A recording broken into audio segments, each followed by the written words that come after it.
Salut, bienvenue à tous pour cette nouvelle vidéo les gens. Donc aujourd'hui on se retrouve pour la vidéo que j'avais promis du coup dans les dernières vidéos, dans les une ou deux dernières vidéos, je sais plus dans laquelle j'avais dit exactement, mais voilà, la vidéo présentation de tous les achats que j'ai effectués durant le mois d'octobre, voilà en gros. Donc les voici, ils sont à côté de moi, je vais vous les présenter un par un. Il y a de tout, il y a du Blu-ray, il y a même du coffret collector, il y a des coffrets basiques, voilà, il y a de tout, il y a du Blu-ray 4K, voilà, il y a de tout, mais il n'y a pas tout. C'est-à-dire il y a quelques achats que je ne présenterai pas dans ces vidéos parce que soit j'en vois pas spécialement d'intérêt pour le moment, soit parce que je compte en faire une vidéo à part plus tard, notamment pour pour les steelbooks et tout, parce qu'il n'y a aucun steelbook dans ces vidéos, parce que voilà tous les 4K steelbook et tout que j'ai acheté, bah je compte potentiellement vous en faire une vidéo individuelle comme j'ai fait jusqu'à maintenant. Du coup voilà, il y aura pas de giga collector à une exception près, mais vous verrez très bien pourquoi, et de 4K steelbook collector etc. parce que voilà, c'est des produits que j'ai envie de vous présenter dans des vidéos séparées ceux-là. Donc voilà, là je rassemble tout ce qui est un peu moins, tout ce qui vaut pas le coup que je fasse une vidéo dessus en fait, tout simplement. Donc soit les Blu-ray classiques, les Blu-ray 4K classiques et les coffrets Blu-ray classiques, tu vois, en gros, globalement. Donc voilà, les précisions ont été faites, voilà, cette vidéo. Vous allez pas voir des produits de taré de ouf, peut-être à une ou deux exceptions près, voilà, mais vous verrez bien. Mais voilà, donc on va y aller directement, je crois que vous avez compris. Du coup, on va commencer direct sur les Blu-ray classiques, voilà. Donc, hop, je commence directement avec Édouard aux mains d'argent, qui est donc un film de Tim Burton, avec dans les rôles principaux, du coup, avec Johnny Depp et Winona Ryder. Donc Johnny Depp, tout le monde connaît, Winona Ryder, elle est une femme dans Stranger Things, voilà. Donc c'est un film, voilà, qui avant il passait beaucoup de fois sur Gulli, et je pense que tous les gosses de ma génération ont regardé tous Gulli, voilà, donc bah forcément j'ai déjà vu, enfin je suis déjà tombé sur Édouard aux mains d'argent. J'en ai pas beaucoup de souvenirs parce que ça fait très longtemps, ça fait au moins 10 ans que je l'ai pas vu le film. Mais voilà, quand j'ai vu qu'il est ressorti en Blu-ray, qu'il faisait partie des promotions de Blu-ray acheté, le troisième offert, je me suis rué dessus, voilà, tout simplement. Du coup, je l'ai eu, si on fait la moyenne de prix, je l'ai eu pour 10 euros en vérité, voilà. Donc voilà, Édouard aux mains d'argent, rien de plus à dire. Je suis pas grand souvenir du film, du coup, je peux pas vraiment vous dire ce que j'en pense. J'avais bien aimé à l'époque, mais voilà, faut que je le revoie avec le recul maintenant. Voilà, mais je suis content de cette acquisition globalement. C'est un film voilà, qui ne m'a pas laissé de marbre, donc voilà, je suis content, je pense que vous avez compris. On va passer directement au prochain achat. Hop, ensuite on a un truc beaucoup plus connu, en tout cas voilà, beaucoup plus salué par la critique je pense. Taxi Driver, voilà, tout simplement, qui pareil, je l'ai trouvé en Blu-ray, je savais même pas qu'il faisait partie de cette promo pareil, de acheter le troisième offert. Du coup je me le suis pris avec Edouard Main d'Argent, avec un troisième que je vais vous présenter juste après du coup de Scorsese évidemment, qui vient de sortir d'ailleurs Killer of the Flower Moon. Très Killer of the Flower Moon, c'est très cool, voilà, il y a des petits soucis dans le film, mais j'adore le propos du film, voilà. Et voilà, faudra que je regarde Taxi Driver. Alors, je me suis rendu compte qu'il était sur Netflix, du coup, je l'aurais peut-être acheté un peu plus tard si j'avais vu qu'il était sur Netflix avant. Mais voilà, si vous voulez regarder le film, il est sur Netflix, sachez-le. Moi, je considère que c'est toujours mieux d'avoir une copie du film chez soi. Le problème, c'est que si je n'aime pas le film, même si ça a peu de chance d'arriver, bah je vais pas. Ça va me saouler un peu d'avoir dépensé 10 euros pour un film que j'aime pas, si tu veux. Donc, si vous voyez un film qui est sur les plateformes de streaming, regardez d'abord sur les plateformes de streaming, en tout cas si vous voulez économiser des sous. Et si vous aimez vraiment le film, là, achetez-le en copie Blu-ray, DVD, ce que vous voulez. Mais si vous aimez, voilà, parce que si vous achetez le film et que vous l'aimez pas, vous allez un peu gaspiller du fric, quoi. Donc, c'est un peu dommage. Voilà, donc Taxi Driver, voilà. Ensuite, pareil, j'ai acheté un film salué par la critique et que moi, dont j'aime le travail du réalisateur. Nope. Voilà, tout simplement, qui est un film du coup de Jordan Peele, donc le réalisateur de Us et Get Out. J'ai pas vu Us, par contre Get Out j'ai beaucoup aimé. Voilà, c'était très cool Get Out, tout son sous-texte un peu politico, sociologico, voilà, vous avez compris. C'était sympa, c'est un très bon film d'horreur. Voilà, et du coup Nope, dans la même veine, d'après ce que j'ai compris, je l'ai pas vu. Donc encore, je suis pas allé voir au cinéma parce que tout simplement j'étais con, voilà. Mais voilà, donc je vais me rattraper, je vais regarder. Et voilà, je vais vous dire ce que j'en pense quand je l'aurai regardé. En tout cas, si vous voulez savoir ce que j'en pense, suivez mon Letterboxd, encore une fois, dans la description. Voilà. Ensuite, je me suis procuré le film Fantôme en Blu-ray. Donc Fantôme, c'est quoi? C'est un film coréen sorti du coup en début d'année, il me semble, et qui est déjà sorti en Blu-ray chez nous, donc je suis très content. Alors ce film, j'en ai entendu parler grâce au Pire Podcast Cinéma, qui est du coup le podcast de notre ami In The Panda, enfin Victor Bonnefoy maintenant, Victor B, il se rename. Voilà, pour des raisons, bon je vais pas évoquer ces raisons, voilà bref, pour ceux qui savent, ils savent.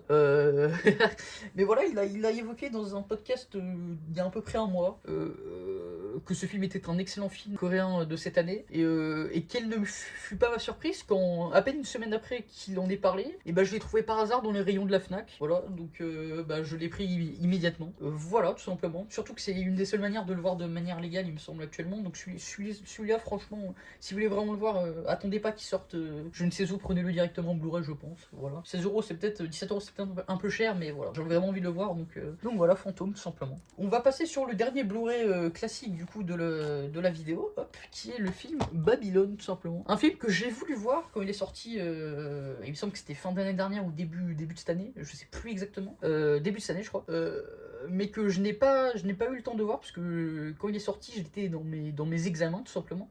Du coup, j'ai rien eu le temps de voir, j'ai rien eu le temps de faire à cette période-là, et après, j'ai juste oublié, ou je suis passé à autre chose, voilà. Mais c'est un film que j'avais envie de voir, et que j'ai pu me procurer en Blu-ray, enfin, que mes parents m'ont offert très gentiment en Blu-ray, voilà. Ils m'ont ramené des vacances, bref. Du coup, je suis très content d'avoir pu le choper, voilà. Donc, je le regarderai dès que je pourrai, voilà, Babylone, tout simplement. Voilà. Et donc, maintenant, on va passer sur les Blu-ray 4K. Alors, du coup, il y en a 3. Et donc, on va directement commencer par donc Midsommar, hop, qui est du coup réalisé par Ari Aster, qui est du coup le réalisateur de Hérédité, notamment. Et donc, Midsommar, pareil, j'ai regardé Hérédité là très récemment, j'ai adoré. Donc, on va voir ce que ça donne pour ce film, donc version 4K. J'aime beaucoup le style du packaging et de la couverture et tout. J'aime beaucoup. On va voir ce que ça donne. Apparemment, Midsommar, c'est peut-être un peu en dessous d'Hérédité, d'après les peu de retours que j'en ai vu. Je verrai ce que j'en pense, de toute façon, je le regarderai dès que je pourrai, mais ça allait, en tout cas, si c'est dans la même veine qu'Hérédité, je vais adorer, voilà, donc on verra bien ce que ça donne. Et donc, parce qu'un bon film n'arrive jamais seul, je me suis tout simplement procuré le 4K de Beau is Afraid, tout simplement, qui est pareil un film que je n'ai pas pu voir cette année, et que j'ai envie de rattraper, tout simplement, donc je l'ai juste pris, parce que j'ai envie de le voir, parce que c'est du Ari Aster, parce que tout le monde salue son travail, et moi, je le salue pour Hérédité, en tout cas, que voilà, j'ai envie de voir le film, voilà, tout simplement, du coup, je me le suis pris, dès que j'ai vu qu'il était dispo. Je le répète, mais regardez Hérédité, c'est vachement bien Hérédité, voilà. Dernier Blu-ray 4K du coup de cette vidéo, L'étrange Noël de Monsieur Jack. Et oui, récemment ils ont ressorti L'étrange Noël de Monsieur Jack en 4K, et j'ai sauté dessus parce que L'étrange Noël de Monsieur Jack fait partie des films d'animation de mon enfance. Alors c'est pas mon préféré, c'est pas celui que j'ai regardé le plus, mais c'est un de ceux que j'ai regardé et dont j'ai des très bons souvenirs. D'ailleurs c'est un des, enfin c'est, comment dire, c'est un de ceux que j'ai regardé le moins de fois, et pourtant j'en ai quand même beaucoup de souvenirs. Donc c'est que le film a dû pas mal me marquer. Pour un seul visionnage que j'en ai autant de bons souvenirs, c'est voilà, le film doit être vraiment bon. J'ai plus tant de souvenirs que ça en termes de ce qui se passe dans le film, mais je sais que j'avais adoré ce film. Donc voilà, faudra que je le regarde dès que je pourrai, tout simplement. Mais voilà, même si c'est pas Tim Burton à la réelle, il me semble, mais voilà, c'est dans la veine Tim Burton, et j'aime beaucoup Tim Burton personnellement, donc voilà, hâte de le revoir, tout simplement. Hop, et donc maintenant on va passer dans les coffrets, donc coffrets Blu-ray plus précisément, donc j'en ai acheté quelques-uns, et donc je vais le présenter maintenant, donc on va directement commencer. Hop, coffret trilogie Kenshin le Vagabond, hop, du coup live action, qui est du coup l'adaptation du manga éponyme du même nom, du coup, Kenshin le Vagabond. Voilà, j'ai pas grand chose à dire, je suis un fan de manga, bon, même si j'ai beaucoup moins le temps de lire maintenant, vu que je me consacre beaucoup plus au film et que mes études me prennent aussi du temps. Mais voilà, n'empêche que Kenshin le Vagabond, c'est cultissimement culte, et que j'ai envie de voir ce que donne le live action, surtout que ça, d'après les peu de retours que j'ai vus, il est pas mal du tout le live action, et que c'est assez rare pour être souligné dans les adaptations de manga et tout. Donc voilà, dès que j'ai vu qu'il y avait le petit coffret qui était sorti, je me suis rué dessus. Voilà, surtout qu'en plus bientôt, il me semble, je sais plus si c'est sorti, mais ils avaient annoncé un reboot de l'anime Kenshin le Vagabond. Les astres étaient alignés, on va dire. Voilà, je dis beaucoup de fois voilà. Ensuite, ça va être un coffret qui va faire assez plaisir aux puristes, je pense. Et voilà, donc je vous le mets tout de suite devant vous. Le coffret Hitchcock, du coup, qui contient, il me semble, 5 de ses films. Et du coup, moi je trouve que c'est un très bon prix. Ça fait 40€ pour 5 Blu-ray, et moi je trouve ça, enfin, pour moi c'est vraiment worth en termes de prix. Ça fait moins de 10€ le Blu-ray, donc ça fait 8€ le Blu-ray même, pour être précis, si je suis pas trop mauvais en calcul mental, bref. Et voilà, donc moi je considère que c'est un très bon prix, et que Hitchcock, voilà, j'ai envie de découvrir. Que ma mère, qui n'aime pas le cinéma, est une grande fan d'Hitchcock, alors que tout le reste, voilà, donc voilà, ça fait que j'ai envie de découvrir ses œuvres, voilà, tout simplement. Donc le petit coffret Hitchcock, tout simplement, que je regarderai avec un certain plaisir dès que j'aurai fini ma watch. Voilà, tout simplement. Ensuite, ça pareil, je pouvais pas passer passé à côté vu que le dernier opus de cette saga est sorti il y a très peu de temps et que je ne suis pas allé le voir parce que j'ai pas vu les autres. Mission Impossible, tout simplement. Voilà, petit coffret avec les... Il y en a combien? Il y en a 6, il y en a 7, je sais plus. On va voir. Voilà, donc 6 petits... Je sais plus à quel prix je l'ai eu, mais peu importe, voilà, il fallait que j'arrive à me les procurer parce que j'ai envie de regarder le 7ème qui sort bientôt en Blu-ray. Et pour le regarder, il faut que je regarde les 6 autres avant, donc faut que ils sont dans ma watchlist, faut que je les regarde. C'est pour bientôt, voilà. Puis vient, hop, un petit coffret sympathique, un peu plus niche, je pense, mais qui moi me faisait envie. Hop, le coffret Freddy, donc les Griffes de la Nuit avec les 7 films de la saga. Pour être honnête, j'ai vu que le premier Freddy, qui était sympa, mais qui m'avait pas... Voilà, j'étais pas non plus en mode comme devant Halloween. Il m'a pas totalement hypnotisé, donc faut voir ce que donnent les autres. Mais voilà, j'avais envie de les avoir enfin tous chez moi. C'est une série culte du cinéma d'horreur, slasher et tout, des années 80, donc voilà, fallait bien que je passe par là et j'ai vu l'occasion. Pareil, 50 € pour 7 films, tu fais le calcul, mais c'est pareil, en termes de prix, c'est plutôt rentable, je trouve, pour du neuf en tout cas. Et on va passer sur le dernier coffret, du coup, de la vidéo, qui est, bon ça c'est pareil, c'est un peu plus niche, le coffret Demon Slayer. Donc comme je vous l'ai dit, je suis un fan de manga, un peu moins maintenant, mais voilà quand même. Voilà, j'ai eu envie de me prendre la saison 1 de Demon Slayer en Blu-ray, parce que c'est un manga et un animé que j'aime beaucoup.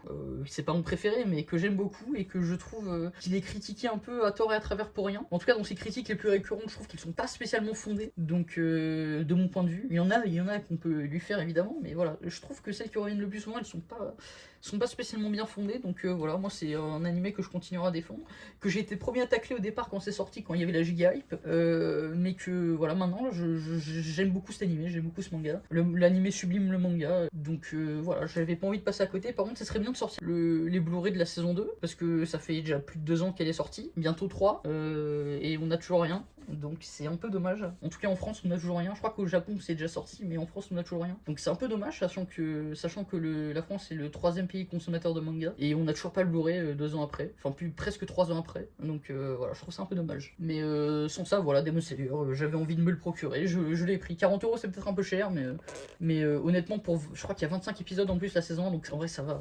Franchement 40 € pour 25 épisodes de 20 minutes. Tu fais le calcul, mais voilà, moi je trouve qu'en termes de durée et tout, surtout pour la qualité de l'animé, ça va. Voilà. Et on va passer donc sur le dernier coffret, entre guillemets, même si c'est pas vraiment un coffret, vous allez voir. Hop, je me suis procuré, hop, tout simplement l'édition Carlotta de Massacre à la tronçonneuse. Voilà, qui est sorti, pareil, il me semble, au début du mois d'octobre, et que j'ai réussi à me procurer. Alors malheureusement, je vais le montrer avec la caméra, hop, je l'ai reçu avec un petit, il a pris un petit choc ici, un petit coup ici sur le coin. C'est un peu chiant, c'est pas très grave, mais c'est sûr que je pourrais pas le revendre plus tard, mais après je compte pas le revendre. Mais c'est sûr que si sur un prix de revente, il va baisser, mais tant pis, c'est pas très grave. Je compte le garder de toute façon, mais voilà, ce petit coffret Massacre à la tronçonneuse que je peux pas vous proposer malheureusement en vidéo individuelle, puisque je l'ai déjà ouvert du coup, comme vous pouvez le voir, il est déjà ouvert, il n'y a plus le plastique et tout, et du coup ça a un peu moins d'intérêt je trouve de vous le présenter. Voilà, je vous montrer vite fait. Donc il contient du coup ce petit livret un peu documentaire sur le film avec du coup le 4K et le Blu-ray, et le Blu-ray bonus dedans. Voilà, tout simplement Massacre à la tronçonneuse que j'ai regardé du coup très récemment, qui est monté directement dans mes films préférés. Vous pouvez les voir sur mon Letterboxd encore une fois. Et voilà, franchement, 60 € c'est cher, mais si vous êtes un amoureux du cinéma et encore plus un amoureux du cinéma d'horreur, comme moi je le suis, franchement cette édition elle est vraiment quasi parfaite, franchement. Juste encore une fois dommage que j'ai ce petit, il a pris ce petit choc, ça m'énerve.